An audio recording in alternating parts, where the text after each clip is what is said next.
Hello dear friends, welcome to exam Guruji. आपको पता ही हमारा ये नया चैनल है। तो जो पुराना वाला चैनल है, कई लोग विश्वास नहीं कर रहे थे कि ये बंद हो जाएगा, नहीं होगा। तो ये नई वीडियो है। यहाँ पर हम निचोड़ वाली वीडियो आपके लिए लेके आए हैं, हाईवे इंजीनियरिंग की। तो यहाँ पर जितने भी आपको क्वेश्चन मिलेंगे, निचोड़ वाले ही मिलेंगे। तो इसकी जो पीडीएफ है, आपको वीडियो के नीचे लिंक मिल जाएगा, वहाँ से आप डाउनलोड कर सकते हैं। आप हमारी वेबसाइट पर पहुँच जाएंगे और हमारी वेबसाइट पर जाकर आप मॉक टेस्ट भी लगाना चाहते हैं तो लगा सकते हैं। और उस पीडीएफ को डाउनलोड करना चाहते हैं तो उसको भी कर सकते हैं। और कुछ और भी आपको पीडीएफ मिल जाएगी इसी लिंक के अंदर, आप उनको भी डाउनलोड कर सकते हैं। तो यहाँ पर वीडियो बहुत ही अच्छी है। ऐसा नहीं है कि यहाँ पे मैंने आपको स्टार्टिंग में ही बता दिया कि आप पीडीएफ को डाउनलोड कर सकते हैं। तो यहाँ पर कुछ ऐसे पॉइंट्स भी हैं जो हैंड रिटन ही है। पूरी जो जितनी भी वीडियो हैंड रिटन लिखी हुई है मैंने, तो आपको पता नहीं लगेगा कि क्या है। तो इसके लिए पहले आपको वीडियो देखनी पड़ेगी, उसके बाद ही आप इसको डाउनलोड कर सकते हैं। क्योंकि आपने यहाँ से देखा होगा, तभी जाकर आप हमारी पीडीएफ डाउनलोड करके उसका यानी कि उनकी रिवीजन कर सकते हैं। ये एक रिवीजन के तौर पर वीडियो है। जिनका रिसेंटली एग्ज़ाम है, इनके थोड़े दिनों बाद या फिर कुछ महीनों के बाद एग्ज़ाम है, तो उनके लिए काफ़ी ज़्यादा लाभकारी रहेगी ये वीडियो। तो चलिए शुरू करते हैं हम आज की अपनी वीडियो। तो यहाँ पर जितने भी हम पॉइंट आपके लिए लेके आए हैं, उनके अलावा भी हम कुछ पॉइंट्स आपके लिए बताएंगे, ताकि आपका नॉलेज और भी बढ़ता रहे। तो फर्स्ट पॉइंट देखिए, यहाँ पर क्या बोल रहा है। इंडियन रोड जो ट्रांसपोर्ट डेवलपमेंट एसोसिएशन है, या फिर फास्ट रोड डेवलपमेंट कमेटी जो है, जो फर्स्ट रोड डेवलपमेंट कमेटी जो थी, उनका वो कब सेटअप हुई थी? 1927 में सेटअप हुई थी। यहाँ पे देखिए दो पॉइंट आ रहे हैं। Indian road transport development association जो है, एक ये आ गया। ये कब सेटअप हुई थी? 1927 में हुई थी। फर्स्ट रोड डेवलपमेंट कमेटी जो थी, वो भी 1927 में ही डेवलप हुई थी। और एग्जाम में आपसे पूछा जाता है कि CRF कब सेटअप हुई, यानी कि सेंट्रल रोड फंड जो है 1929 में। सेंट्रल रोड ऑर्गेनाइजेशन जो है CRO 1930 में। उसके बाद आपको पता है मोटर व्हीकल एक्ट जो है 1939 में सेटअप हुआ था। जो इंडियन रोड कांग्रेस है IC, वो 1934 में सेटअप हुई थी। तो कुछ पॉइंट्स यहाँ पे मिसिंग है जो मैं भूल गया लिखने में। एंड जो हमारे पास जो फर्स्ट कॉन्फ्रेंस हुई थी ऑल चीफ इंजीनियरिंग की, वो हुई थी 1943 में। इस पॉइंट को भी याद याद रखिए। उसके बाद देखिए central road research institute CRRI, आपने एग्जाम में कुछ इस तरह से देखा होगा। CRI ये कब सेटअप हुआ था? 1951 में ये सेटअप हुआ था। नेशनल एक्ट जो था वो कब पास हुआ था? तो वो नेशनल एक्ट जो था 1956 में वो पास हुआ था। और वो कब इनटू एग्जिस्ट, यानी कि वो फोर्स में कब आया था, कब अच्छी तरह से लागू हुआ था? 15 अप्रैल 1957 में वो लागू हुआ था। लेकिन वो कब पास हुआ था? 1956 में पास हुआ था। एंड 1957 में वो पूरी तरह से लागू हो गया था। उसके बाद BRO, इनके बॉर्डर रोड ऑर्गेनाइजेशन 1960 में सेटअप हुई थी। उसके बाद NHAI, national authority of India, national authority, national highway authority 1988 में। एंड उसके बाद है हमारे पास नेशनल डेवलपमेंट प्रोग्राम। नेशनल का जो विकास प्रोग्राम था वो 1998 में हुआ था। उसके बाद हमारे पास PMGYS, प्रधानमंत्री ग्राम सड़क योजना जो थी, वो दिसंबर 2000 में सेटअप हुई थी। इस पॉइंट को भी आप याद रखिए, 2000 में वो सेटअप हुई थी।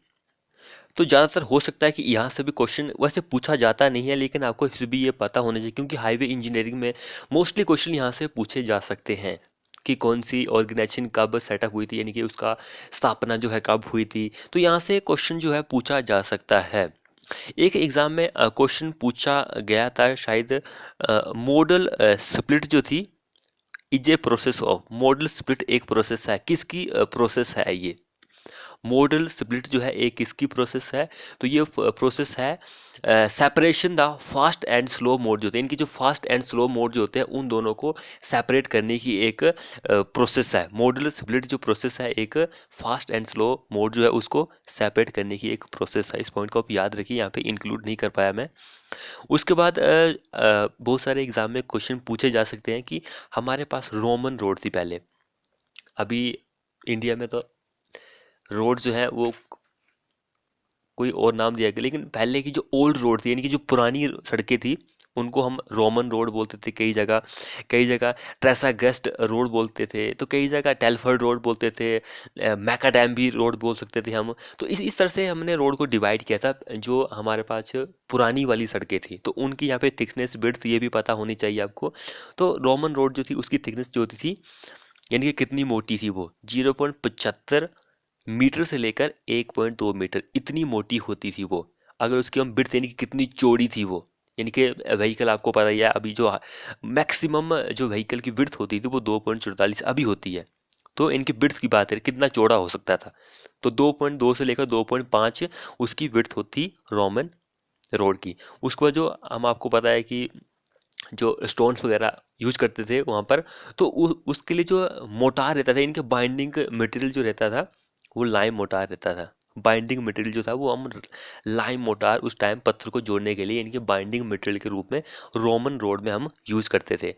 नेक्स्ट हम देखते हैं यहाँ पे टेस्टा गेस्ट रोड जो थी, टेस्टा गेस्ट जो रोड थी उसकी थिकनेस जो थी 30 सेंटीमीटर थी। ये पॉइंट्स आप याद रखिए।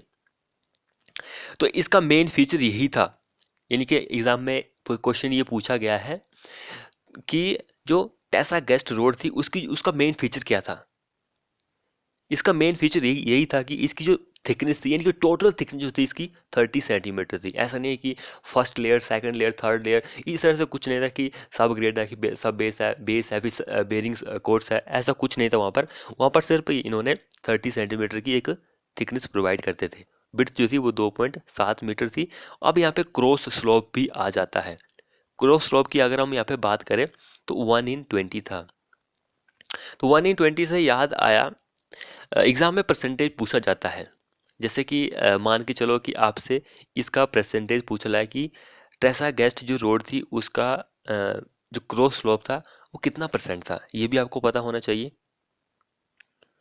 तो जब भी आपको परसेंटेज निकालना है आपको पता है 1/20 कर देना है, इसको आपको 1 से डिवाइड कर देना है, तो आपके पास आएगा 0.05। ये आपके पास आ गया। अब परसेंटेज में पूछा तो आपको पता है परसेंटेज के लिए आपको 100 मल्टीप्लाई करते हैं तो 5 आपके पास आंसर आ गया। इनके 5% उसके लिए स्लोप हम रखते थे, क्रॉस स्लोप जो होता था। उसके बाद हम देखते हैं कि जो टेलफोर्ड की रोड होती थी उसके बारे में, ये है टेलफोर्ड के बारे में। तो देखिए मैंने आपको बताया था कि अब यहाँ पे आपको कंफ्यूज हो जाना था आपको कि ये किसका है बिट्स। तो हमने टेसा ग्रेस्ट की डिस्कस कर ली, अब ये बिट्स किसकी आ गई। तो यहाँ पे जो सब ग्रेड होता था उसकी विड्थ होती थी 9 मीटर। सब ग्रेड आपको प्रोवाइड करते थे उसकी, यानी कि सबसे जो नीचे वाली बेस होता था उसकी जो विड्थ होती थी वो 9 मीटर की होती थी। ये 9 मीटर है। तो 9 मीटर देखिए सब बेस है। आपको पता है जो बेरिंग कोर्स होता है उस पर ही गाड़ियाँ चलती है, हमारा ट्रैफिक वॉल्यूम जो होती है उसके अकॉर्डिंग हम कैलकुलेट करते हैं। तो 9 मीटर उसकी विड्थ होती थी। थिकनेस जो होती थी फाउंडेशन की वो कितनी होती थी, 170 से लेकर 220 mm। 220 इनकी 17 सेंटीमीटर से लेकर कुछ 22 सेंटीमीटर होती थी। क्रॉस स्लोप की बात करें 1/45। तो ये टेलफोर्ड रोड के बारे में है। मैका डैम रोड के बारे में भी आपको पता होना चाहिए। इसके लिए क्रॉस स्लोप जो था 1/36 होता था। बाइंडिंग मटेरियल हम इसमें कौन सा यूज करते थे, स्टोन डस्ट जो होती थी वो यूज करते थे। एग्जाम में क्वेश्चन पूछा जा सकता है कि जो मैका डैम की रोड होती थी उसमें हम बाइंडिंग मटेरियल के रूप में किसको यूज करते थे, तो स्टोन डस्ट हम यूज करते थे। यहाँ पर क्या रहता था कि जो लो वेट की फाउंडेशन है वो किसने सजेस्ट की थी, एग्जाम में क्वेश्चन बोल सकता है। तो वो जॉन मैकाडैम, इसका पूरा नाम क्या है, जॉन मैकाडैम है। तो ये दो साइंटिस्ट ऐसे हैं, एक टेलफोर्ड साइंटिस्ट एंड एक जॉन मैकाडैम। इन्होंने ही मॉडर्न रोड जो थी उसके बारे में आपको बताया कि मॉडर्न रोड जो है उसकी फाउंडेशन जो है उसके लिए हाईवे कंस्ट्रक्शन जो है उसका विकास इन दोनों के द्वारा ही किया गया है। इन्होंने ही इन दोनों की ही हमें देन है कि इस तरह से हम जो हाईवे कंस्ट्रक्शन है वो करते हैं। तो इन दोनों को आप याद रखिए, एग्जाम में क्वेश्चन जो है पूछा जा सकता है। तो एग्जाम में आपसे ये भी पूछा जा सकता है, तो जो मोड ऑफ ट्रांसपोर्टेशन है इंडिया में वो कौन कौन से है, रेलवे हो गया, रोडवे हो गया, शिपिंग हो गया एंड एयरवे हो गया। तो सबसे फास्टेस्ट मोड कौन सा है ये भी आपको पता होना चाहिए। फर्स्ट सबसे फास्ट मोड कौन सा है, तो फर्स्ट सबसे जो फास्ट मोड है वो एयरवे ही है। क्योंकि आपको पता है ये हवाई जहाज कितनी गति से कितनी जल्दी पहुंच जाते हैं अपनी डेस्टिनेशन पर। उसके बाद जो स्लो मोड है वो कौन सा है, शिपिंग मोड है। शिप जो पानी में चलती है वो सबसे स्लोएस्ट मोड है। तो ये भी पॉइंट्स आपको पता होना चाहिए। उसके बाद ये वाला क्वेश्चन वेरी वेरी इंपॉर्टेंट है। ये शायद एसएससी में क्वेश्चन जो पूछा भी गया था कि 20 ईयर का रोड प्लान जो है फर्स्ट, सेकंड एंड थर्ड। तो मेन क्वेश्चन जो है इनसे ही पूछा जाता है कि फर्स्ट ईयर का जो रोड प्लान था उसका नाम क्या था, नागपुर रोड प्लान था।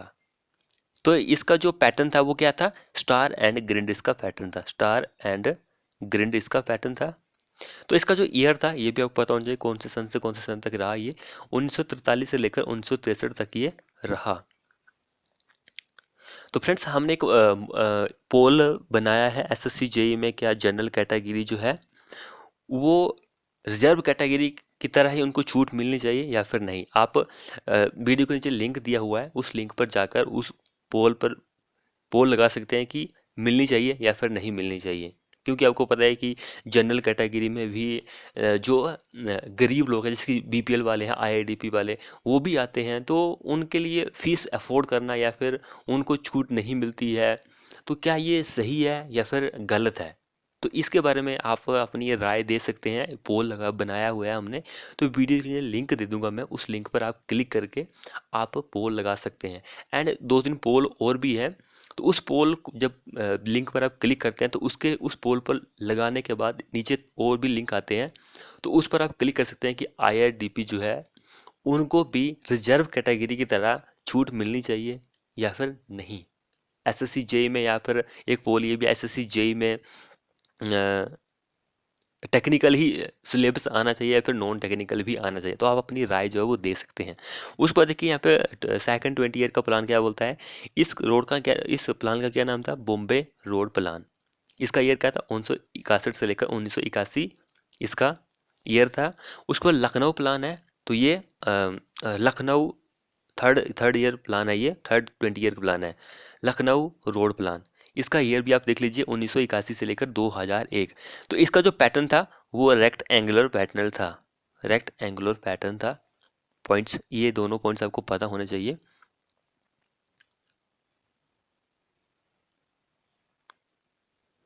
तो फ्रेंड्स यहाँ पे जितने भी मैं आपके लिए हैंड रिटन नोट्स यानी कि निचोड़ वाली वीडियो आज प्रोवाइड कर रहा हूँ, तो ऐसा कई बार जैसे कि यहाँ पर ऐसे एक्सप्रेस वे में देखिए, यहाँ पे लैंड विड्थ जो ऑक्यूपाई करता है 90 मीटर करता है। तो कई जग बुक में आप पढ़ेंगे तो शायद आपको 89 भी मीटर भी मिलेगा या फिर 91 मीटर भी मिलेगा। तो डिफरेंट डिफरेंट बुक में यानी कि एक तो वैल्यू जो होती है वो अलग अलग ही देखने को मिलती है आपको। जैसे खुरमी की बुक का है वो तो आपको एरर ही प्रोवाइड करती है। मैक्सिमम आपने देखा होगा कि जितनी भी ऑब्जेक्टिव टाइप की बुक है वो एरर ही आपको प्रोवाइड करती है। उनको सिर्फ बुक बेचने से मतलब है, ऐसा नहीं है कि हाँ कि हम एरर को सॉल्व करके दें। तो उनका यही काम है। वैसे सभी बुक्स में एरर ही होता है, ऐसा नहीं है कि सिर्फ खुरमी में ही होता है, लेकिन मैक्सिमम आपको उसमें ही देखने को मिलता है। तो वैल्यू जो है वो थोड़ी बहुत आगे पीछे आपको देखने को मिल सकती है। तो ऐसा कंफ्यूज नहीं होना है कि आपको मैंने 90 बताया तो बुक में 89 था कि 92 था, कुछ इस तरह से कि हमने जो एग्ज़ाम दिया था वहाँ पर कुछ अलग था। तो होता है, क्वेश्चन को बनाने के चक्कर में आगे पीछे वैल्यू जो हो जाती है। तो एक्सप्रेस वे है, वहाँ पे जो लैंड ऑक्यूपाई यानी कि कितना लैंड जो है वो लेता है। एक्सप्रेस वे जो होता है कितनी विड्थ होती है उसकी, 90 मीटर की उसकी विड्थ होती है। एंड उसके लिए एक्सप्रेस वे जो होता है मैक्सिमम स्पीड जो होती है व्हीकल की कितनी लिमिटेड है, 120 kilometre per hour. Traffic volume जो होती है मैक्सिमम होती है यानी कि हैवी होती है। नेशनल हाईवे की हम अगर बात करें सॉरी यहाँ पे हाईवे है, हाइट नहीं होगा, नेशनल हाईवे। मैक्सिमम स्पीड जो होती है व्हीकल की 100 किलोमीटर पर आवर होती है। अब यहाँ पे देखिए जो total number of national highway है ये नए हैं, न्यू 87 है। Total number of national highway जो है वो 87 है। जो total number of national highway थे पहले वो 228 थे। हो सकता है ये वैल्यू आगे पीछे हो जाए, क्योंकि जो मैंने बुक्स परचेज की थी वो 2020 में परचेज की थी। हो सकता है कि आगे पीछे हो गया हो एक तो वैल्यू, एक तो इनके हाईवे ज़्यादा हो सकते हैं, आगे पीछे हो सकते हैं। वैसे 87 है तो 88 भी हो सकता है, तो आप देख सकते हैं वैसे 87 ही है अभी। तो शो हो सकता है कि आप वीडियो 1 साल के बाद देख रहे हो, 2 साल के बाद देख रहे हो, तो आगे पीछे हो सकता है। एंड यहाँ पे टोटल लेंथ इसको आप छोड़ दीजिए क्योंकि ये पुरानी बुक से लिया है, तो इसको मैंने कंफर्म नहीं किया है कि total length of national highway कितनी है, इसको भूल जाइए आप। लॉन्गेस्ट नेशनल हाईवे कौन सा है, तो NH44 है।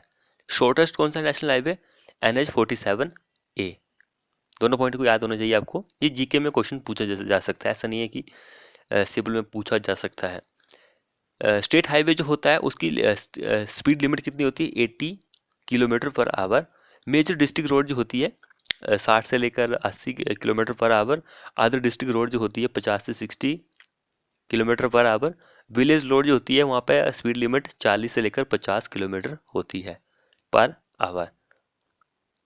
नेक्स्ट हम डिज़ाइन स्पीड की बात करें तो फ्रेंड्स ये अभी तक जितना भी मैं आपको करवा चुका हूँ 10-12 मिनट हो चुके हैं, तो ये अभी हमारा इंट्रोडक्शन ही चला हुआ। तो इंट्रोडक्शन में देखिए कितने सारे क्वेश्चन आपको देखने को मिल रहे हैं। डिज़ाइन स्पीड की अगर बात करें तो डिज़ाइन स्पीड जो होती है किसके लिए, अरेशियल स्पीड रोड के लिए 80 किलोमीटर पर आवर, सब अरेशियल रोड के लिए 60 किलोमीटर एंड कलेक्टर रोड के लिए 50 किलोमीटर पर आवर। तो इतनी डिज़ाइन स्पीड होती है, ये पॉइंट्स आप याद रखिए। नेक्स्ट देखिए हमारे पास कर्व है। कर्व आपको पता है कर्व जो होता है हम क्यों प्रोवाइड करते हैं, कहाँ पर प्रोवाइड करते हैं। तो यहाँ पर रिवीजन चली हुई है, ऐसा नहीं है कि हम पूरी आपको डिटेल प्रोवाइड करें कि कर्व कैसा होता है इमेजेस के थ्रू। तो यहाँ पे देखिए जो कर्व होता है वो एक बाउंड्री होती है, एक बाउंड्री होती है किसके बीच में, between shoulder and carriage way. Carriage ways and shoulder के बीच की एक बाउंड्री होती है। ओके फ्रेंड्स, इसकी जो हाइट होती है यहाँ पे देखिए लो बैरियर कर्व के लिए 10 सेंटीमीटर, मीडियम बैरियर कर्व के लिए height 15 centimetre and high barrier के लिए हाइट 20 सेंटीमीटर। इसको हम क्यों प्रोवाइड करते हैं, ये क्या करता है, लैटरल सपोर्ट प्रोवाइड करता है। लैटरल सपोर्ट प्रोवाइड करता है किसको, रोड के कैरिज वे को, यानी कि पेमेंट सर्विस को एक लैटरल सपोर्ट प्रोवाइड करता है। नेक्स्ट हम गार्ड रेल की बात करते हैं। तो गार्ड रेल जो होता है ये प्रोवाइड करता है boundary provide along the edge of the road. Guard rail जो होता है ये एक बाउंड्री प्रोवाइड करता है along the edge of the road. Very very important question है।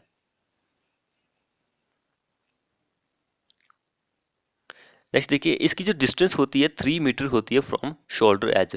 जहाँ से शोल्डर की एज होती है वहाँ से इसकी डिस्टेंस जो होती है वो 3 मीटर की होती है। अब देख लीजिए शोल्डर कहाँ पर होता है एंड शोल्डर की एज जो होती है वहाँ से 3 मीटर होता है। ये हम प्रोवाइड करते हैं सेफ्टी पर्पज़ के लिए, हम इसको गार्ड रेल जो होता है उसको प्रोवाइड करते हैं, सेफ्टी के लिए हम इसको प्रोवाइड करते हैं। नेक्स्ट देखिए हमारे पास यहाँ पे सेपरेटर। आपको पता ही जब हमारे पास 4 लेन की रोड होती है, जैसे कि आपने जो शहर वगैरह होते हैं वहाँ पर देखा होगा कि बीच में बिजली के खंभे वगैरह लगाए होते हैं या फिर कुछ फूल वगैरह लगाए होते हैं, और इस साइड भी रोड है इस साइड भी रोड है, तो ये एक बीच में प्रोवाइड किया होता है एक सेपरेटर। सेपरेटर को हम क्या क्या बोल सकते हैं, मीडियम बोल सकते हैं या फिर डिवाइडर हम बोल सकते हैं, डिवाइड करने वाला। तो उसकी जो मिनिमम विड्थ होती है वो 1.2 मीटर होती है। अगर हम रूरल के लिए बात करें तो 5 मीटर की होती है। सेपरेट द रोड, इसका काम क्या होता है, मेन पर्पस क्या होता है, separate the road, separated, medium, divided. Okay, minimum width of cycle track. Cycle track जो था उसकी मिनिमम विड्थ जो होनी चाहिए 2 मीटर की होनी चाहिए मिनिमम। फुटपाथ की अगर हम बात करें तो उसकी मिनिमम विड्थ 1.5 मीटर होनी चाहिए। इसको हम प्रोवाइड करते हैं along the edge of road. जो एज होती है रोड की उसके अलोंग में हम उसको प्रोवाइड करते हैं। तो फ्रेंड्स वीडियो को शेयर करें यार अपने दोस्तों के साथ। अब देखिए इंडियन रोड कांग्रेस क्या कहता है कि जो व्हीकल होता है व्हीकल उसकी मैक्सिमम लेंथ कितनी चाहिए, 6 मीटर होनी चाहिए, मैक्सिमम विड्थ 2.44 मीटर। दोनों पॉइंट आपको मिल गए। ऑब्जेक्टिव टाइप की बुक में आपको सिर्फ यही मिलेगा कि विड्थ ही देखने को मिलेगी, ये नहीं देखने को मिलेगा। नेक्स्ट देखिए सुपर एलिवेशन। सुपर एलिवेशन आपको पता है सेंट्रीफ्यूगल फोर्स को रजिस्ट करने के लिए हम प्रोवाइड करते हैं। इसके बारे में थोड़ा बहुत हम और भी आगे बात करेंगे।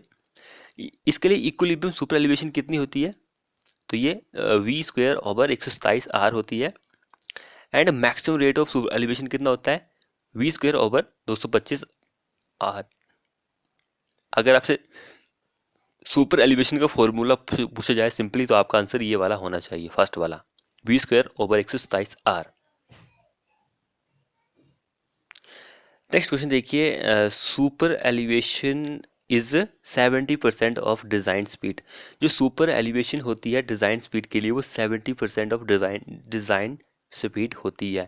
एक्स्ट्रा वाइडनिंग में देखिए, एक्स्ट्रा वाइडनिंग जो होती है, वैसे हम इसको क्यों प्रोवाइड करते हैं, ताकि ऑफ ट्रैकिंग जो होती है उससे हम बच सके। ऑफ ट्रैकिंग को अवॉइड करने के लिए हम जो एक्स्ट्रा वाइडनिंग होती है उसको हम प्रोवाइड करते हैं। इसका और भी कुछ रीजन होता है, आपको पता है, स्किडिंग होती है। स्किडिंग जो होती है उसको रोकने के लिए, ट्रांसवर्स की स्किडिंग जो होती है, आपको पता है ट्रांसवर्स डायरेक्शन कौन सी होती है। ट्रांसवर्स डायरेक्शन की स्किडिंग जो होती है उसको रोकने के लिए हम एक्स्ट्रा वाइडनिंग को रोकते हैं। एंड जो हमारा व्हीकल चालक जो होता है उसका मनोवैज्ञानिक के साइकोलॉजिकली टेंडेंसी के लिए भी हम प्रोवाइड करते हैं। इनकी उसकी साइकोलॉजिकल टेंडेंसी जो होती है उसको क्लैरिटी प्रोवाइड करने के लिए हम एक्स्ट्रा वाइडनिंग प्रोवाइड करते हैं। इनके ये जो होती है आपको अंदर की साइड जो होती है वहाँ पर हम प्रोवाइड करते हैं। जैसे कि हमारे पास ये कर्व आ गया, तो इसकी जो अंदर की साइड होगी, यानी कि अंदर हिल की साइड, ऊपर की तरफ वेली की साइड हम प्रोवाइड करते हैं।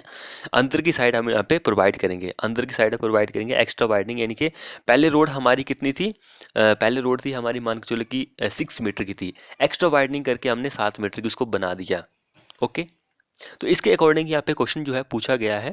क्वेश्चन देखिए, रेडियस जो है अगर उसका << 50 मीटर है, तो एक्स्ट्रा वाइडनिंग जो होती है हम कहाँ पे प्रोवाइड करेंगे, only eight inner side of the curve. Okay, only at the inner side of the curve. Radius की बात हो रही है, रेडियस के अकॉर्डिंग ही हम एक्स्ट्रा वाइडनिंग प्रोवाइड करते हैं।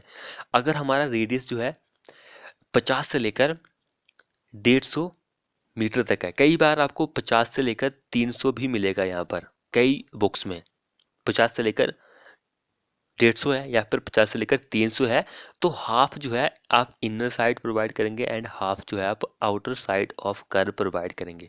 तो कर्व पर ही हम एक्स्ट्रा वाइडनिंग को प्रोवाइड करते हैं। यहाँ पे एक एक क्वेश्चन ये भी बन जाता है, अगर हमारा रेडियस 300 से ज़्यादा हो जाता है, 300 मीटर से, तो कोई भी हम एक्स्ट्रा वाइडनिंग प्रोवाइड नहीं करते हैं। इस पॉइंट को आप याद रखिए।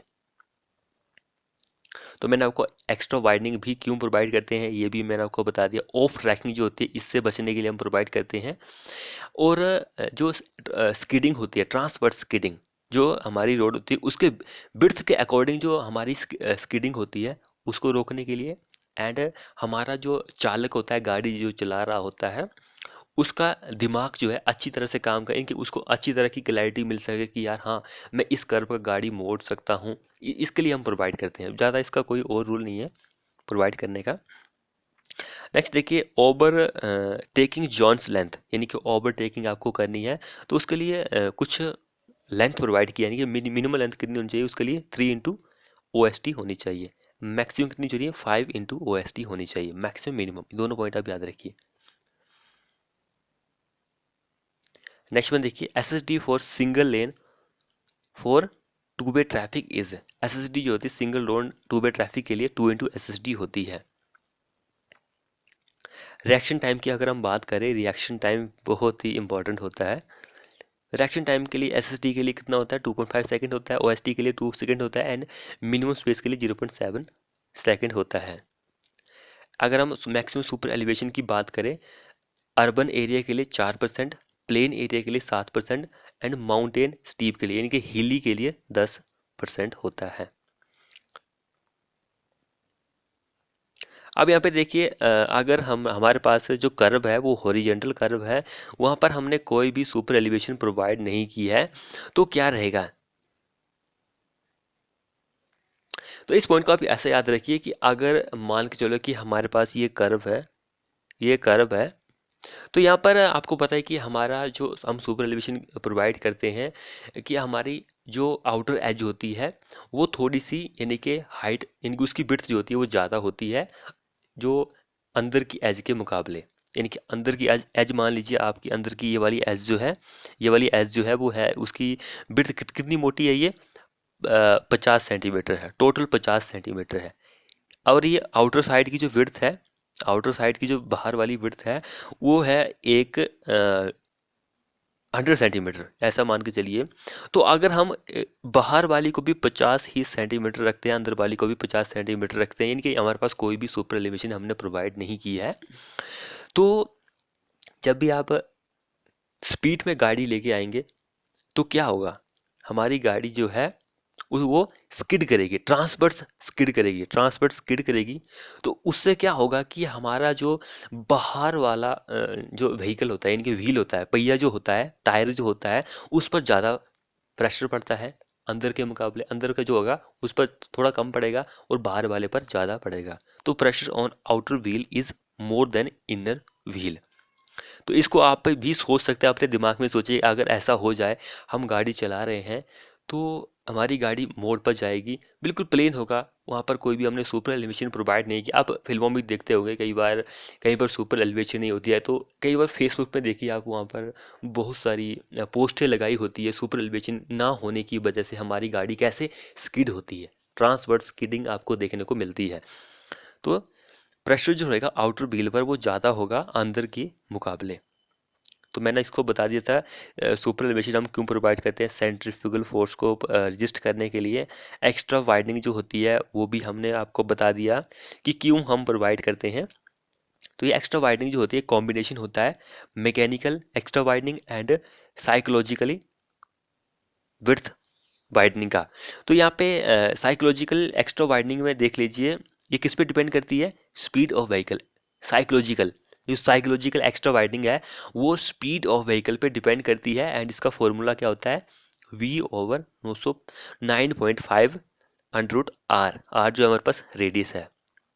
मैकेनिकल एक्स्ट्रा वाइडनिंग होती है, इसका फॉर्मूला देखिए NL²/2R। एंड ये क्या करती है, increase width of road. Extra widening मैंने आपको बताया। अब यहाँ पे ये नहीं बोल रहा है कि मैकेनिकल वाइडनिंग है या फिर साइकोलॉजिकल वाइडनिंग है। ये वाइडनिंग जो होती है सिर्फ वाइडनिंग, वाइडनिंग जो होती है ये विड्थ जो होती है रोड की उसको इंक्रीज करती है। तो मैंने आपको बताया था 6 मीटर का हमारे पास कर्व है तो वो 7 मीटर का बन जाता है। तो ये हिल रोड में भी हम एक्स्ट्रा वाइडनिंग जो होती है प्रोवाइड करते हैं। Hill road extra widening provided fully inner side of है। तो मैंने आपको बताया था कि अंदर की साइड जो होती है वहाँ पर ही हम एक्स्ट्रा वाइडनिंग प्रोवाइड करते हैं। सिंगल लेन जो होती है वहाँ पर हम कोई भी साइकोलॉजिकल एक्स्ट्रा वाइडनिंग जो होती है उसको प्रोवाइड नहीं करते हैं। पर्पज ऑफ एक्स्ट्रा वाइडनिंग ये भी मैंने आपको बता दिया कि टू अवॉइड ऑफ ट्रैकिंग। ये थोड़ा इमेजेस जो है अच्छी तरह से स्कैन नहीं हुआ था।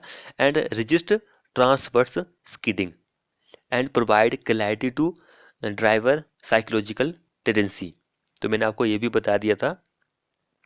Transition curve very very important question. Transition curve हम क्यों प्रोवाइड करते हैं, ट्रांजिशन कर्व हम इसलिए प्रोवाइड करते हैं, तो ये ज़्यादातर आपको पता है कर्व पर ही हम प्रोवाइड करते हैं ट्रांजिशन कर्व जो होता है। तो आपको पता है सेंट्रीफ्यूगल फोर्स जो होती है वो धीरे धीरे लगे, gradual introduction of centrifugal force. कहाँ गया ये वाला, gradual introduction to centrifugal force, यानी कि सेंट्रीफ्यूगल फोर्स जो है वो धीरे धीरे लगने के लिए हम ट्रांजिशन कर्व को प्रोवाइड करते हैं। एंड यहाँ पे देखिए सडन जर्क, अचानक से सडन जर्क, यानी कि अचानक से जो आपको झटका लगता है उसको रोकने के लिए हम, अवॉइड करने के लिए हम आपको ट्रांजिशन कर्व प्रोवाइड करते हैं। And to general gradually introduce super elevation, इनके आपको सुपर एलिवेशन जो है धीरे धीरे उसमें ले जाना, अचानक धीरे धीरे धीरे से आपको सुपर एलिवेशन में ले जाना, धीरे धीरे से आपको सुपर एलिवेशन तक ले जाना, इसका यही काम होता है। इनके हम जस्ट पहले ही हम उसको प्रोवाइड करते हैं कर्व पर, जस्ट पहले ही इनके जो हमारे पास सुपर एलिवेशन होती है उसके जस्ट पहले ही हम उसको प्रोवाइड करते हैं टू इंट्रोड्यूस एक्स्ट्रा वाइडनिंग। तो एक्स्ट्रा वाइडनिंग जो होती है, एक्स्ट्रा वाइडनिंग जो होती है उसके शुरू होने से पहले ही हम इसको प्रोवाइड करते हैं। ये भी पॉइंट आप याद रख लीजिए। अब यहाँ पे इसकी बात हो गई है तो हम इसके टाइप्स भी देख लेते हैं कि ट्रांजिशन कर्व जो होते हैं इसके कितने पार्ट्स होते हैं। तो हम बेसिकली हमारे पास दो तरह के कर्व होते हैं, एक वर्टिकल कर्व होता है, एक हॉरिजॉन्टल कर्व होता है। वर्टिकल कर्व जो होता है ये तो हम बाद में डिस्कस करते हैं, लेकिन पहले हम हॉरिजॉन्टल कर्व के बारे में देख लेते हैं। क्योंकि ये ट्रांजिशन कर्व जो हॉरिजॉन्टल कर्व का ही पार्ट है। तो हॉरिजॉन्टल कर्व जो होता है उसको दो पार्ट में हमने डिवाइड किया हुआ है। पहले पार्ट सुन लीजिए।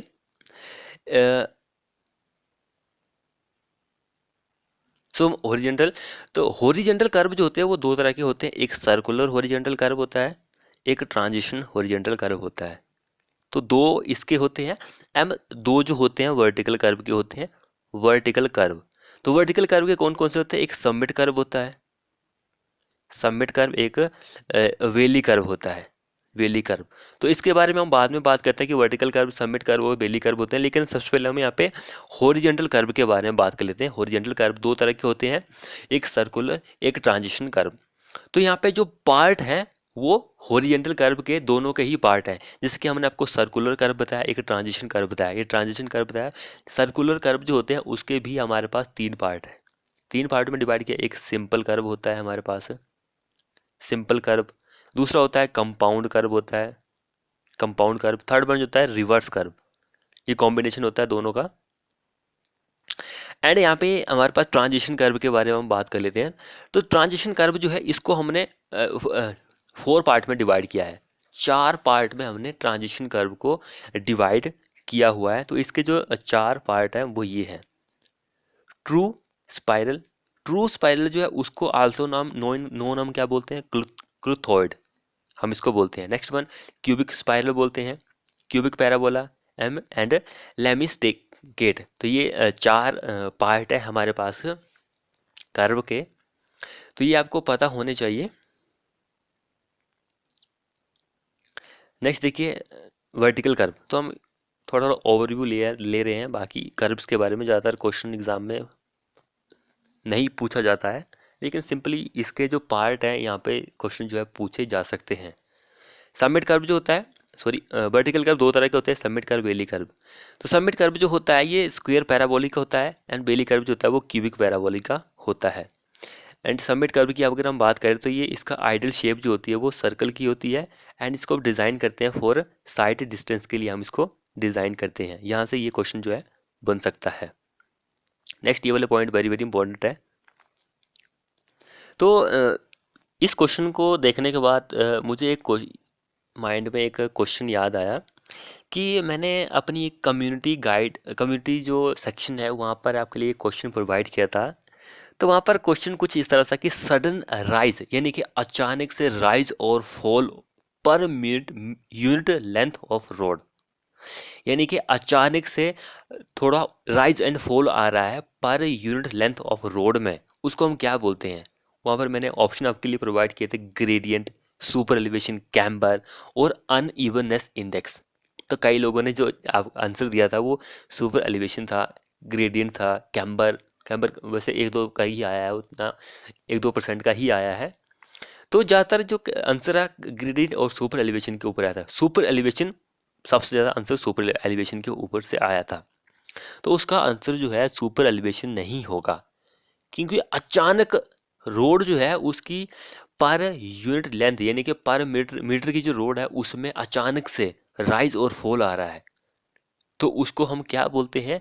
अन इवननेस इंडेक्स बोलते हैं। अन इवननेस, अचानक उबड़ खाबड़ जो होता है, ऊपर नीचे की रोड जो होती है अचानक ऊपर नीचे हो रही है, उसको हम अन इवननेस इंडेक्स बोलते हैं। अब इसको हम किससे मेजर करते हैं ये भी आपको पता होना चाहिए। तो इसको बम्प इंडिकेटर से हम इसको मेजर करते हैं, बम्प इंटीग्रेटर से हम इसको मेजर करते हैं। ये पॉइंट्स आपको पता होना चाहिए।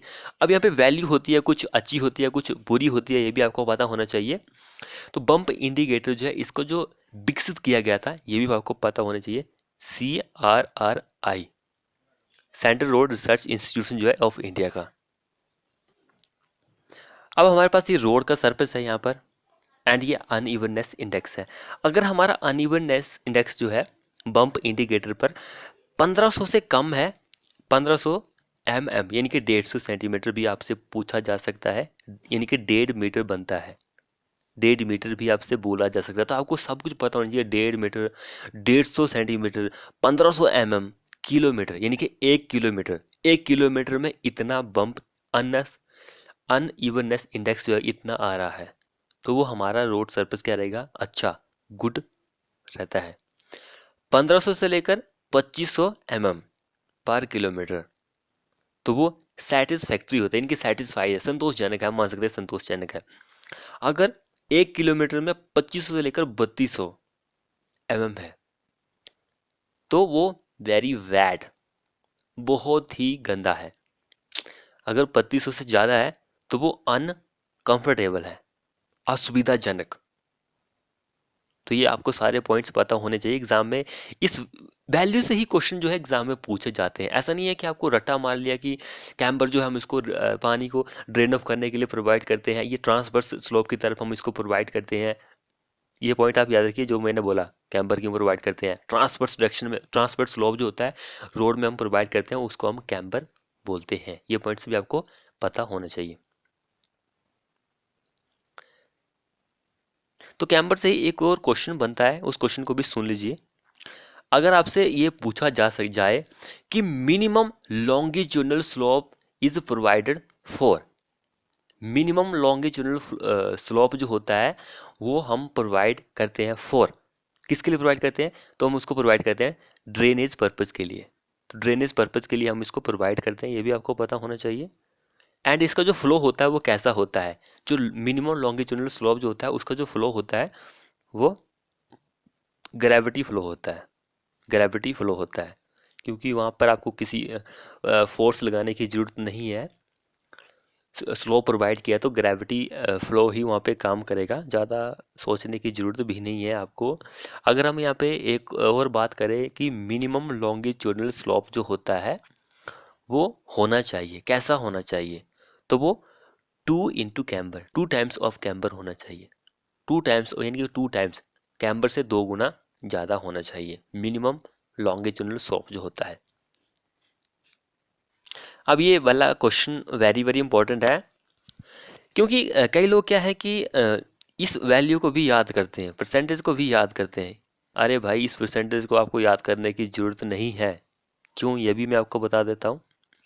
क्योंकि आपको प्लस माइनस भाग करना तो आता ही है, तो आप इसको कर सकते हैं। सिंपली आप ये याद रखिए कि heavy light, heavy light, heavy light. तो हैवी के लिए वैल्यू कम है, देखिए एज कंपेयर टू लाइट, ये पॉइंट्स आपको पता होना चाहिए। लाइट में देखिए 30, 33 सॉरी 25, 40, 33 कुछ इस तरह से वैल्यू है, 40, 50, 50, 60। तो इसके मुकाबले तो यहाँ पर वैल्यू जो है एग्जाम में ये भी क्वेश्चन बन सकता है एक, कि as compare to heavy rainfall and light, अगर हम हैवी रेनफॉल को, रेनफॉल जो है उसको लाइट रेनफॉल से कंपेयर करते हैं तो किसकी वैल्यू जो है ज़्यादा होगी, कम होगी, इस तरह से पूछ सकता है। तो हैवी रेनफॉल जो है उसकी वैल्यू कम रहेगी, स्लोप जो है उसका एंड लाइट का कम है। तो यहाँ पे देखिए, ये तो आपको पता है, सभी को पता होगा, याद होगा, लेकिन आपको ये परसेंटेज वाली वैल्यू किसको कैसे याद करना है, 1/25, इसको आप याद कर लीजिए। 1/25 जब भी आप करते हैं तो जो भी आपके पास आंसर आएगा उसको आपको 100 से मल्टीप्लाई कर देना है, तो आपके पास ये 4 आंसर आ जाएगा।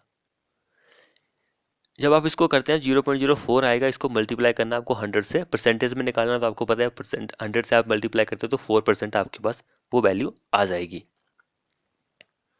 नेक्स्ट वन देखिए, यहाँ पर जो साइन वगैरह होते हैं वेरी वेरी इंपॉर्टेंट होते हैं, एग्जाम के पॉइंट ऑफ व्यू से पूछे जाते हैं।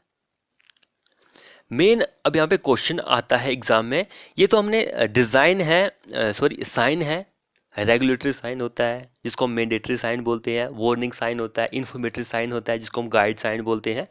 अब ये बात आती है कि ये साइन जो है इसका इन्वेंटर कौन था, खोजकर्ता कौन था, खोज किसने की, तो इसकी जो खोज की थी वो सुल्ली था, एक सुल्ली, या फिर कई जगह हिंदी में आपको सल्ली भी देखने को मिलेगा, सुल्ली सल्ली एक ही बात है। कई बार इसको सो पढ़ते हैं। अगर हम पूरी ग्रामर के अकॉर्डिंग चलेंगे तो बहुत सारे मीनिंग निकलते हैं कि अगर सी के बाद आई आए तो इसको हम सी नहीं पढ़ते हैं, शू पढ़ते हैं। तो इसी तरह से मैं कई बार होता है कि हम अकॉर्डिंग टू पूरे ही ग्रामर के अकॉर्डिंग चलता हूँ तो इसको मैं शो पढ़ता हूँ। तो जैसे कि देखिए सोशल, तो यहाँ पे देखिए सो शल, शो शल। तो यहाँ पे देखिए शो, क्योंकि आई जो हमारा एक वोबल है तो वोबल के सी के बाद वोबल आता है तो उसको हम शो पढ़ते हैं। कुछ इस तरह के रूल्स होते हैं इंग्लिश में। तो सुली, सुली, तो यू भी हमारे पास एक क्या है, वोबल है, तो एस के बाद यू आ रहा है, तो इस तरह होता है कुछ। तो इसका खोजकर्ता सुल्ली था, ये भी आपको पता होना चाहिए। तो अगर हम यहाँ पे ये बात करें कि इंडियन स्टैंडर्ड हमारा, इंडियन रोड कांग्रेस जो है उसके अकॉर्डिंग जो साइन बोर्ड है 67 के अकॉर्डिंग ही हमारे पास आते हैं। तो उसकी जो traffic sign board of speed limit on road should be, speed limit के लिए जो हम साइन बोर्ड यूज करते हैं उसकी जो शेप होती है किस तरह की होती है, ट्रायंगुलर शेप होती है with white background and red border. ये भी चलो इसको हम बाद में डिस्कस करेंगे। पहले हम यहाँ पे रेगुलेटरी साइन, मैंडेटरी साइन पढ़ लेते हैं कौन कौन से होते हैं। तो स्टॉप एक रेगुलेटरी साइन है, वो आपको फॉलो करना पड़ेगा। एक रेगुलर साइन है, गिव अवे साइन है, प्रोहिबिटरी साइन है, मना करना, नो पार्किंग, यहाँ पे कोई पार्किंग नहीं है। एक रेगुलर साइन है, मैंडेटरी इनके मेन है आपके लिए, कंपलसरी है, no parking side, speed limit side 40 kilometre. ये एक vehicle control sign, vehicle control sign, restriction sign and compulsory direction control, यानी कंपलसरी डायरेक्शन की आपको यहाँ पे पुणे से ऐसे जाना है, इतने किलोमीटर है, फलाना ढमकाना। तो ये हमारे पास मैंडेटरी साइन आता है। Warning sign, cautionary sign. Warning sign जो होते हैं आपको एक वार्निंग प्रोवाइड कर रहे हो कि यहाँ ऐसा मत कीजिए, आगे ऐसा है, फलाना है। तो ये एक वार्निंग साइन होते हैं। जैसे कि हमारे पास बेंड हो गया, हमारी रोड जो है बेंड, आगे बेंड है, वार्निंग दे रहा है, डिप है, रोड जंक्शन है आगे, स्कूल है आगे, वार्निंग दे रहा है, क्रॉसिंग है, लेवल क्रॉसिंग है, नैरो ब्रिज है, छोटा ब्रिज है, यू टर्न है, यू टर्न है, वार्निंग है, क्रॉस रोड है, एक वार्निंग ही होती है। इन्फॉर्मेटरी साइन और गाइड साइन। तो पीछे हमारे पास एक वार्निंग साइन आया था, उसकी जो डिस्टेंस होती है भी आपको पता होना चाहिए कितनी डिस्टेंस होती है। तो डिस्टेंस जो होती है वार्निंग साइन की, साइन बोर्ड की, रोड की जो एज होती है, रोड की एज से 45 सेंटीमीटर होती है डिस्टेंस, यानी कि 45 सेंटीमीटर से एज से वो दूर होता है वार्निंग साइन जो होता है। इन्फॉर्मेटरी साइन जो होता है उसको हम गाइड लाइन भी बोलते हैं, गाइड साइन भी बोलते हैं, end of speed limit and parking zone. ये दो ही हमारे पास हो पाए हैं अवेलेबल, बाकी आप देख लीजिए इन्फॉर्मेटरी साइन में कुछ और भी आता है। तो नेक्स्ट देखिए कौन कौन से आते हैं। कैलकुलेटर बाय, यानी कि ट्रैफिक डेंसिटी जो होती है उसको हम कैलकुलेट करते हैं बाय नंबर ऑफ व्हीकल पर किलोमीटर, यानी कि 1 किलोमीटर में कितने नंबर ऑफ व्हीकल जो है वो ट्रैफिक यानी कि चल रहे हैं, उससे उसको हम क्या बोलते हैं, ट्रैफिक डेंसिटी हम उसको बोलते हैं। ट्रैफिक फ्लो जो होते हैं पर घंटे, 1 घंटे के हिसाब से कितने व्हीकल ट्रैवल कर रहे हैं। अब यहाँ पे देखिए ट्रैफिक डेंसिटी जो होती है वो किसके इक्वल होती है, वो इक्वल होती है traffic density into traffic speed. Traffic की डेंसिटी कितनी है एंड ट्रैफिक की स्पीड कितनी थी, तो अब उसको ट्रैफिक डेंसिटी बोल सकते हैं। एंड ट्रैफिक फ्लो जो होता है ये क्या होता है, एक डायनामिक होता है, ट्रैफिक फ्लो एक डायनामिक होता है। नेक्स्ट यहाँ पे ट्रैफिक डेंसिटी जो होती है वो maximum traffic flow also call, हम उसको क्या बोलते हैं, कैपेसिटी ऑफ रोड बोलते हैं। Traffic flow also called capacity of road हम उसको बोलते हैं। अब ये वाला वेरी वेरी इंपॉर्टेंट है, क्योंकि ये भी मैंने एक आपके लिए मॉक टेस्ट प्रोवाइड किया था, एक क्यूज पोल प्रोवाइड किया था यहाँ से ही। मोटर व्हीकल, स्कूटी, साइकिल के लिए पैसेंजर यूनिट कार जो होता है वो 5 होता है, 0.5। पैसेंजर कार के लिए एंड टेम्पो ऑटो के लिए 1 होता है। रिक्शा के लिए 1.5 होता है। बस, ट्रक, ट्रैक्टर, ट्रॉली के लिए 3 होता है। घोड़ा गाड़ी, घोड़ा गाड़ी के लिए मैंने आपसे पूछा था कि घोड़ा गाड़ी के लिए पीसीयू कितना होता है, तो वो 4 होता है। एंड स्मॉल बुलोक कार्ट, यानी कि जो छोटी बैलगाड़ी होती है उसके लिए 6 होता है, बड़ी जो होती है वो 8 होता है। ये सारे पॉइंट्स आपको पता होने चाहिए।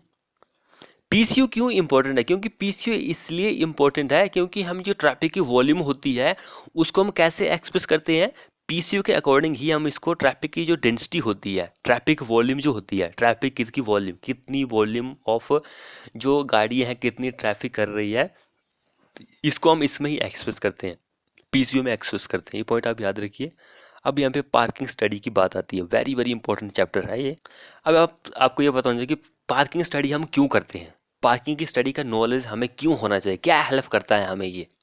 तो पार्किंग की स्टडी का यही मेन मोटिव होता है कि हमारी जो व्हीकल होते हैं उसको हम वेल सिस्टमेटिक वे में हमें उसको पार्क करना होता है, यानी कि to arrange the vehicle in well systematic way में। तो यही इसका मेन मोटिव होता है पार्किंग स्टडी का, हमें ये हेल्प करती है। तो हम इसको कैसे क्लासीफाई करते हैं, on the basis of angle पे हम इसको क्लासीफाई करते हैं, ये पॉइंट आपको पता होना चाहिए। तो यहाँ पे देखिए, to arrange the vehicle in well systematic way, most prefer जो होती है पार्किंग ओपन एरिया के लिए वो 90 डिग्री की पार्किंग होती है। Maximum number of vehicle can be parked in 90 degree parking में, मैक्सिमम। एंड मिनिमम जो होता है वो पैरेलल में आप पार्क कर सकते हैं, पैरेलल में आप मिनिमम पार्क कर सकते हैं। तो पैरेलल आपको पता है किस तरह का पैरेलल, यानी कि ये पैरेलल गाड़ी हो गई, मिनिमम नंबर ऑफ व्हीकल। तो यहाँ पे जो 90 डिग्री में होंगे वो कुछ इस तरह के होंगे, इनक्लाइंड भी होती है एक पार्किंग, ये भी आपको पता होना चाहिए। नेक्स्ट हम यहाँ पे देखते हैं कि जो सॉइल हम यूज करते हैं, जैसे कि जो टेस्ट यूज किए जाते हैं रोड बनाने में, जिसकी रोड होती है आपको पता है कितनी लेयर्स वगैरह होती है, तो उसमें जितना भी मटेरियल यूज होता है तो उसके ऊपर टेस्ट किए जाते हैं। टेस्ट कौन कौन से होती है ये भी हम देख लेते हैं। तो सॉइल के ऊपर जो टेस्ट किया जाता है हाईवे सब ग्रेड के लिए, तो वो CBR टेस्ट होता है, कैलिफोर्निया बेयरिंग रेशो टेस्ट होता है। उसके लिए फिर उसके बाद एग्रीगेट के ऊपर जो टेस्ट किया जाता है, तो ये 5 टेस्ट जो है एग्रीगेट के ऊपर किए जाते हैं। Los angle abrasion test, impact test, crushing strength test, water absorption test, soundness test, ये जो 4-5 टेस्ट हैं वो एग्रीगेट के ऊपर किए जाते हैं। अब यहाँ पे आपसे पूछा जा सकता है कि बाइंडर, बाइंडर जो आप यूज करते हैं विचुमैन में, वो टेस्ट कौन कौन से हैं, एग्जाम में ये क्वेश्चन बन के भी आ सकता है। तो आपको ये पता होगा कि कौन सा टेस्ट किया जाता है, तभी आप आंसर दे पाओगे। तो आपको पता ही नहीं होगा तो आप कैसे दे पाएंगे टेस्ट आंसर, तो ये आपको पता होना चाहिए। पेंट्रेशन टेस्ट होता है, डक्टिलिटी टेस्ट होता है, सॉफ्टनिंग पॉइंट टेस्ट होता है, विस्कोसिटी टेस्ट होता है। तो ये 4 टेस्ट जो है ये वाइंडर के ऊपर किए जाते हैं। वाइंडर कौन कौन से होते हैं आपको पता होना चाहिए। एक हमारे पास सीमेंट होता है वाइंडर, रिजिड पेमेंट के लिए हम इसको यूज़ करते हैं।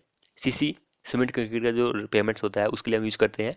उसके बाद हमारे पास बिचुमन होती है एंड टार होती है, तो ये हमारे पास वाइंडर होते हैं। अब यहाँ पे देखिए हम इसके बारे में थोड़ा थोड़ा जान लेते हैं। CBR टेस्ट क्या होता है, इसमें क्या क्या हम यूज़ करते हैं। तो क्या ये क्या एवेल्युएट करता है, stability of road subgrade, stability हम पता करते हैं कि हमारी रोड कितनी स्टेबल है। स्टेबिलिटी ऑफ सॉइल सबग्रेड का पता लगाता है। To determine the thickness of flexible pavement, soil के बारे में है तो सॉइल उसकी फ्लेक्सिबिलिटी जो है, फ्लेक्सिबल पेमेंट की थिकनेस को पता करता है ये जो होता है। एंड यहाँ पे हम एक मोल्ड यूज करते हैं जिसका 150 mm डायामीटर होता है विद बेस प्लेट, जिसको हम क्या बोलते हैं, कॉलर हम उसको बोलते हैं, कॉलर हम उसको बोलते हैं। एंड ए सिलेंडर भी हम यहाँ पे यूज करते हैं, एक प्लगर होता है जो 5 mm का डायामीटर होता है। एंड पेंट्रेशन स्पीड जो होती है प्लगर की 1.25 mm पर मिनट की होती है, ये भी आपको पता होना चाहिए। अब यहाँ पे CBR वैल्यू देख लेते हैं कि किसके लिए CBR वैल्यू कितनी होती है।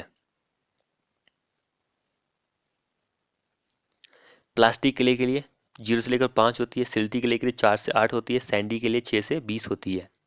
फ्रेंड्स वीडियो को शेयर करो यार अपने दोस्तों के साथ, और जिनके पास हमारे चैनल की नोटिफिकेशन नहीं पहुंच पा रही है वो भी उन तक भी पहुंच जाइए। तो देखिए हम आपके लिए निचोड़ वाली वीडियो लेके आ रहे हुए हैं। तो अभी 50 मिनट हो चुके हैं, 50 मिनट तक हम लगातार आपके लिए बोल रहे हैं।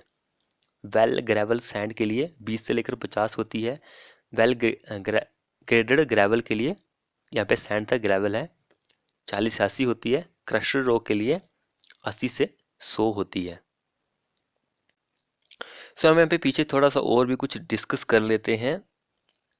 CBR वैल्यू में हम कुछ यहाँ पे एक पॉइंट छूट गया था, वैसे छूटा भी नहीं है, लेकिन हम जो CBR होता है वो टेस्ट जो होता है वो क्या मेज़र करता है ये भी आपको पता होना चाहिए। तो यहाँ पे stability of soil subgrade and penetration भी आप बोल सकते हैं, पेनेट्रेशन जो होता है उसको मेज़र करता है। एंड लोड वैल्यू जो होती है उसको ये मेज़र करता है। इस पॉइंट को भी आप याद रखिए, नया पॉइंट है, कुछ सीखने को मिला होगा इस पॉइंट से भी आपको। एंड एक बीच बीच में मैं आपको एक क्वेश्चन भी बता रहा हूँ, तो यहाँ पे एक और क्वेश्चन मैं आपको बता देता हूँ कि जो हम टायर का जो प्रेशर लेते हैं वो जनरली कितना होता है। टायर टायर जो होता है उसका जो प्रेशर होता है वो कितना हम लेते हैं, तो वो हम 7 kg का लेते हैं, 7 kg/cm²। 7 kg/cm² के लिए हम इतना लेते हैं टायर का प्रेशर। नेक्स्ट देखिए, हम लॉस एंगल एब्रेशन टेस्ट की अगर हम यहाँ पे बात करते हैं, वैसे बहुत से पॉइंट जो है वो छूट रहे हैं, लेकिन उतने इंपॉर्टेंट भी नहीं है। चलो हम थोड़ा सा डिस्कस और कर लेते हैं यहाँ पर सीबीआर में, सीबीआर टेस्ट में। तो यहाँ पर हम बात करते हैं कि जो मैक्सिमम साइज होता है सीबीआर टेस्ट में, जो सैंपल होता है मैक्सिमम साइज वो 20 mm का होता है। मैक्सिमम साइज देख लीजिए, जो मैक्सिमम साइज हम यूज करते हैं किसी भी सैंपल के लिए सीबीआर टेस्ट में, कैलिफोर्निया बेरिंग रेसर जो होता है सीबीआर टेस्ट में, वो 20 mm का साइज हम यूज करते हैं। एंड अगर हम यहाँ पे बात करें कि 2.5 mm का जो पेंट्रेशन होता है सीबीआर टेस्ट में, वहाँ पर स्टैंडर्ड लोड जो होता है वो या तो 70 kg/cm² होता है, 70 kg/cm², 70 kg, या फिर सिंपली 1370 kg का होता है। ये दोनों पॉइंट आप याद रखिए। एंड एक और बात है कि हम जो वैल्यू डिटरमाइन करते हैं, सीबीआर वैल्यू जो हम डिटरमाइन करते हैं वो 2.5 पेंट्रेशन पे हम करते हैं। 2.5 mm की पेंट्रेशन पर हम सीबीआर वैल्यू जो होती है उसको डिटरमाइन करते हैं। नेक्स्ट, लॉस एंगल मशीन, आपको पता है hardness of aggregate, that is resistance to wearing, resistance of wear to tear, कुछ इस तरह से वियरिंग जो होता है उसको हम डिटरमाइन करते हैं। होलो सिलेंडर आर हम यानी कि इसमें हम होलो सिलेंडर जो होता है उसको यूज़ करते हैं। बोथ उसके एंड जो होते हैं वो क्लोज यानी कि बंद होते हैं, दोनों सिरे जो होते हैं वो बंद होते हैं, जिसका इंटरनल डायमीटर जो होता है होलो का वो 700 mm का होता है। ये पॉइंट आप याद रखिए। इनसाइड लेंथ जो होती है 50 mm की होती है। एंड यहाँ पर हम एक स्टील बॉल भी यूज करते हैं। स्टील का बॉल जो होता है डायमीटर उसका 48 mm रहता है, वेट जो रहता है उसका 390 से लेकर 445 ग्राम का रहता है बॉल जो होता है। ये पॉइंट्स आप याद रखिए। टेम्परेचर की हम यहाँ पे बात करें तो 105 से लेकर 110 डिग्री सेल्सियस होता है। इम्पैक्ट टेस्ट की अगर हम यहाँ पे बात करें तो इम्पैक्ट टेस्ट जो होता है टफनेस को इवेल्युएट करता है, उसका पता लगाता है toughness, that is ability to resist fracture under repeated wall. तो यहाँ से ये भी आपसे पूछा जा सकता है कि इम्पैक्ट टेस्ट जो होता है वो क्या डिटरमाइन करता है। सिंपली आपने देखा कि कई बार एग्जाम में टफनेस दिया होता है, तो कई बार एक एक दो एग्ज़ाम ऐसा है कि जहाँ पर क्वालिटी मैटर करती है। तो इम्पैक्ट टेस्ट जो होता है ability to resist fracture under repeated load, या फिर आप बाउल भी बोल सकते हैं। तो इसके लिए जो हम मशीन यूज करते हैं, आप प्रिंटर्स यूज करते हैं, वो इम्पैक्ट टेस्टिंग मशीन हम यूज करते हैं। यहाँ पर एक मेटल हैम्बर हम यूज करते हैं, मेटल का हैम्बर जिसका वेट जो रहता है 13.5 kg, या फिर सिंपली आप बोल लीजिए 14 kg का होता है, जिसका डायमीटर कितना रहता है हैम्बर का 10 सेंटीमीटर रहता है। एंड फ्री फॉल कितनी हाइट से हम उसको सैंपल पर गिराते हैं, तो 38 सेंटीमीटर, उसमें से प्लस माइनस हो सकता है 0.5 सेंटीमीटर। तो ये आप इसको भी याद रखिए। इम्पैक्ट वैल्यू की अगर हम यहाँ पे बात करें तो एग्जाम में जो हिमाचल वाले हैं वो ध्यान दीजिए, यहाँ से क्वेश्चन पूछा गया था। अगर आपकी वैल्यू 20 से लेकर 35 के बीच में है, इम्पैक्ट वैल्यू जो आपकी रोड का जो सरफेस रहेगा वो कैसा रहेगा, सेटिस्फैक्ट्री होगा रोड सरफेस के लिए रहेगा, तो ये उस तरह का आंसर था। लेस देन है 10 से, सो एक्सेप्शनली स्ट्रॉन्ग वैल्यू रहती है। 10 से 35 है तो स्टैटिस्फैक्ट्री रहती है, और ग्रेटर देन 35 वैल्यू है इम्पैक्ट वैल्यू तो वीक रहती है रोड के सर्फस के लिए। तो फ्रेंड्स वीडियो को शेयर करें अपने दोस्तों के साथ ताकि उनको भी वीडियो का फ़ायदा मिल सके। नेक्स्ट हम क्रशिंग स्ट्रेंथ की वैल्यू टेस्ट के बारे में बात करें तो यहाँ पे क्रशिंग स्ट्रेंथ आपको पता ही कि क्या डिटरमाइन करता है, ability to resist crushing strength. Crushing strength को ये पता करता है। यहाँ पे हम एक सिलेंडर यूज़ करते हैं, तो सिलेंडर का जो इंटरनल डायमीटर रहता है वो 15.2 सेंटीमीटर रहता है, एंड उसकी हाइट जो रहती है वो 18 सेंटीमीटर इसकी हाइट रहती है। साउंडनेस टेस्ट जो होता है ये क्या पता करता है, durability of road aggregate. Soundness test जो होता है ड्यूरेबिलिटी ऑफ रोड एग्रीगेट के बारे में पता करता है, that is ability to resist action of weathering. जो वेदरिंग का एक्शन होता है उसके बारे में ये पता लगाता है। तो एक पॉइंट ये बन जाता है, एक पॉइंट ये बन जाता है कि साउंडनेस टेस्ट जो होता है एग्रीगेट के ऊपर किया जाता है, तो ये ड्यूरेबिलिटी को फाइंड आउट करता है। या फिर ability to resist action of weathering, weathering के एक्शन कोई भी हो सकते हैं, रेनफॉल हो सकता है, फ्लडिंग वगैरह, अर्थक्वेक हो सकता है, तो वेदरिंग इफेक्ट यही आते हैं, लैंडस्लाइड हो गया। अब यहाँ एग्ज़ाम में क्वेश्चन आई थिंक और एक दो और पूछे जाते हैं कि टोटल जो कॉन्फ्लिक्ट पॉइंट है, कन्फ्लिक्ट पॉइंट जो है, टोटल कन्फ्लिक्ट पॉइंट, टोटल यानी कि सभी का टोटल कितना है, टोटल, टोटल मीन्स कि जो माइनर और मेजर कन्फ्लिक्ट को मिलाकर टोटल उनका बनता है। तो माइनर जो होता है, माइनर कन्फ्लिक्ट पॉइंट जो होते हैं वो 8 होते हैं, एंड जो मेजर होते हैं वो 16 होते हैं। तो 16 और 8 कितने हो गए, 24 हो गए। तो टोटल कन्फ्लिक्ट पॉइंट जो है वो 24 है, टोटल कन्फ्लिक्ट पॉइंट 24 है, माइनर जो है वो 8 है, एंड 16 जो है वो मेजर है। तो यहाँ पे एक और क्वेश्चन एग्जाम में पूछा जा सकता है, टोटल कन्फ्लिक्ट जो है वो टू वे यानी कि टू लेन की रोड जो होती है उसके लिए है, टू लेन की रोड जो होती है उसके लिए 24 है। अगर आपके पास रोड तो है वो टू लेन की है, यानी कि ट्रैफिक जो है टू लेन के लिए है, टू लेन की रोड है ये, लेकिन ट्रैफिक जो है वो वन वे का है, तो उसके लिए 6 नंबर ऑफ कन्फ्लिक्ट पॉइंट होते हैं। इस पॉइंट को भी आप याद कर लीजिए, माइंड में बसा लीजिए। पेंट्रेशन टेस्ट, पेंट्रेशन टेस्ट जो होता है यहाँ पर हम कंसिस्टेंसी को फाइंड आउट करते हैं बिचुमेंस की, दैट इज ग्रेड। एग्जाम में ग्रेड भी पूछा जा सकता है या फिर ये भी पूछा जा सकता है। दैट इज मैं इसलिए ही लगा रहा हूँ क्योंकि आपने एमसीक्यू से अकॉर्डिंग ही स्टडी किया है। तो penetration test is use to find out the, क्या फाइंड आउट करता है, तो ग्रेड फाइंड आउट करता है। लेकिन कंसिस्टेंसी ऑफ बिटुमिनस मटेरियल, ये भी एग्जाम में आपके पास आंसर दिया हो सकता है, तो इसको भी आप याद रखिए, दैट इज अलग बात है। यहाँ पे हम जो टेम्परेचर यूज करते हैं 25 डिग्री का होता है। एपरेटस जो हम यूज करते हैं पेंट्रोमीटर, एपरेटस हम इसमें यूज करते हैं। नेक्स्ट हम पेंट्रेशन वैल्यू देख लीजिए, यहाँ पे अपने माइंड में बसा लीजिए जितनी भी पेंट्रेशन वैल्यू दी गई है यहाँ पर, पेंट्रेशन वैल्यू फॉर बिचुमन ग्रेड। तो ये जितने भी दिए गए हैं बिचुमन ग्रेड दिए गए हैं, एंड ये पेंट्रेशन वैल्यू है कि 20 से 30 अगर हमारी पेंट्रेशन वैल्यू है तो A25 ग्रेड रहेगा बिचुमन का। A mean Assam petroleum, other sources की बिचुमन होती है ये। नेक्स्ट देखिए सॉफ्टनिंग पॉइंट टेस्ट होता है हमारे पास, एक सॉफ्टनिंग पॉइंट टेस्ट होता है। तो ये डिग्री ऑफ सॉफ्टनेस को पता लग करता है, एंड ये रिंग एंड वोल हम यहाँ पे अपरेटस यूज करते हैं।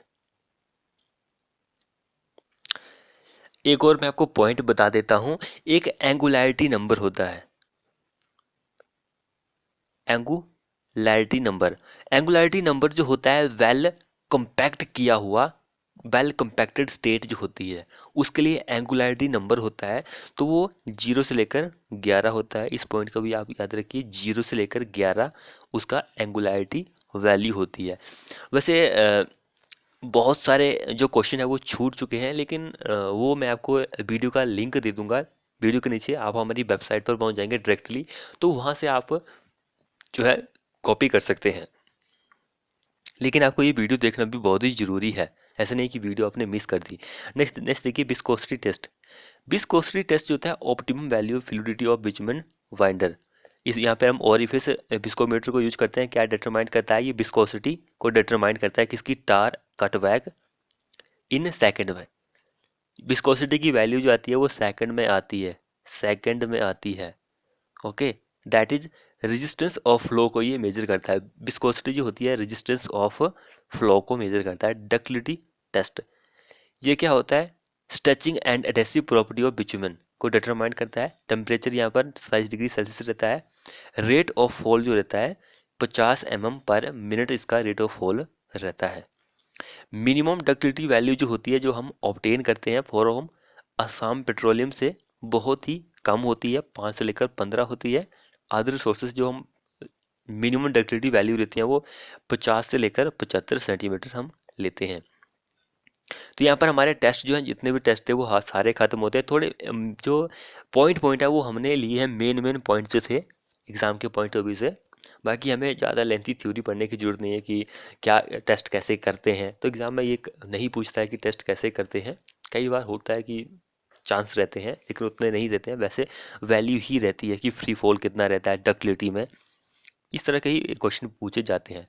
तो आपको पता है कि हम रोड में कई तरह के जॉइंट्स प्रोवाइड करते हैं। तो जॉइंट्स दो तरह के होते हैं, longitudinal joint and transverse joint. Longitudinal joint जो होते हैं यहाँ पे कैरीज विड्थ जो होती है एक्सीड हो जाए 4.5 मीटर, तब हम प्रोवाइड करते हैं। ड्यू टू बार्पिंग स्ट्रेस की वजह से हम प्रोवाइड करते हैं वेरिएशन ऑफ सब moisture under the bottom of slab. तो इसलिए हम लॉन्गिट्यूडिनल स्लैब को प्रोवाइड करते हैं, लॉन्गिट्यूडिनल जॉइंट को, सॉरी। हम ट्रांसवर्स जॉइंट की अगर बात करें तो ये जॉइंट जो होता है perpendicular to the direction of road होता है, परपेंडिकुलर, ये परपेंडिकुलर का साइन होता है, and right angle to the centre line of road, इस डायरेक्शन में हम यहाँ पे प्रोवाइड करते हैं। अगर हम यहाँ पे एक्सपेंशन जॉइंट की बात करें, rise due to temperature, temperature अगर बढ़ जाता है तो उसकी वजह से आपको एक्सपेंशन जॉइंट जो है वो देखने को मिल जाता है।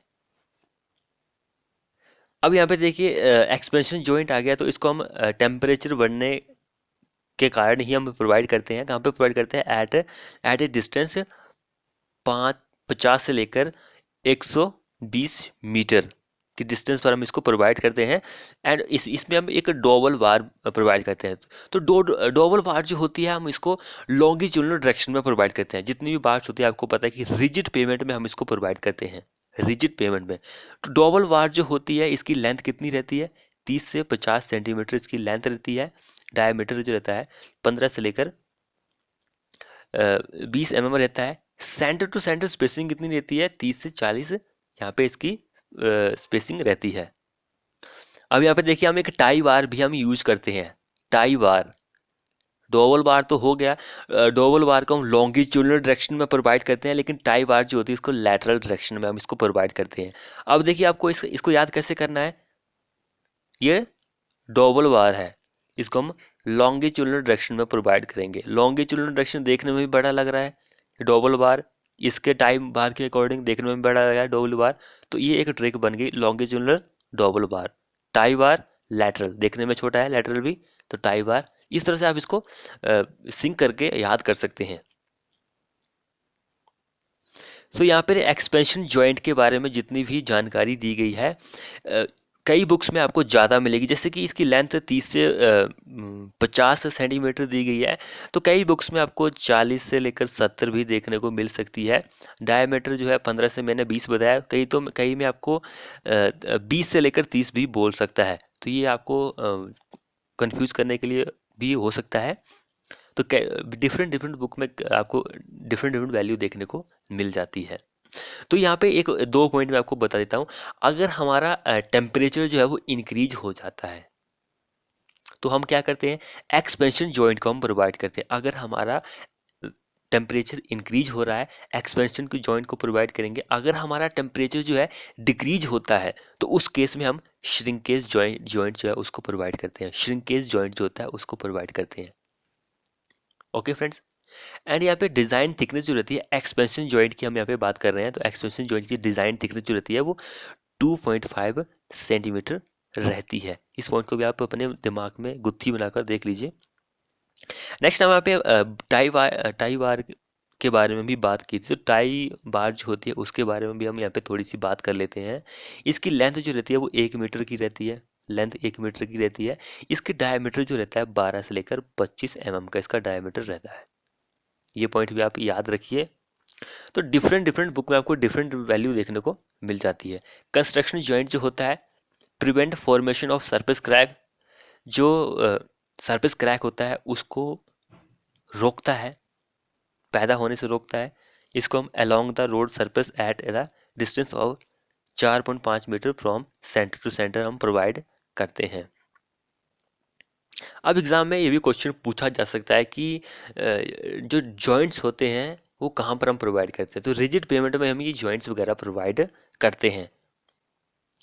तो फ्रेंड्स ये थी हमारी छोटी सी निचोड़ वाली वीडियो। वैसे छोटी भी नहीं, काफ़ी लंबी हो चुकी है, 1 घंटे की वीडियो हो चुकी है। बहुत सारा हमने यहाँ पे डिस्कस कर लिया है। अप्रॉक्सीमेट हो सकता है कि 300-400 तक क्वेश्चन जो है हमने हम यहाँ पे डिस्कस करी है, क्योंकि मैंने बोल के भी यहाँ पे जो नहीं दिखाया वो भी मैंने आपको बताया है। तो हो सकता है कि 300-400 तक पहुँच गए हो, तो ये भी बहुत ही हेल्प होती है एग्ज़ाम के पॉइंट ऑफ व्यू से। हो सकता है कि जहाँ से आपने पढ़ा हो वहाँ से जो मैंने पढ़ाया वो डिफरेंट डिफरेंट हो, यानी कि जो मैंने आपको बताया वो आपकी बुक में ना हो, आपने ये जो मैंने बताया वो ना पढ़ा हो, तो आपकी एक किस्म से ये भी हेल्प है। तो आपकी जो तैयारी है वो बहुत ही अच्छी हो जाएगी इसको देखने के बाद। तो आपको जो पीडीएफ का लिंक है वीडियो के नीचे मिल जाएगा, आप हमारे डायरेक्टली वेबसाइट पर पहुंच जाएंगे, वहां से आप डाउनलोड कर सकते हैं और वीडियो को अपने दोस्तों के साथ शेयर करना मत भूलिएगा। तो थैंक यू फ्रेंड वीडियो देखने के लिए।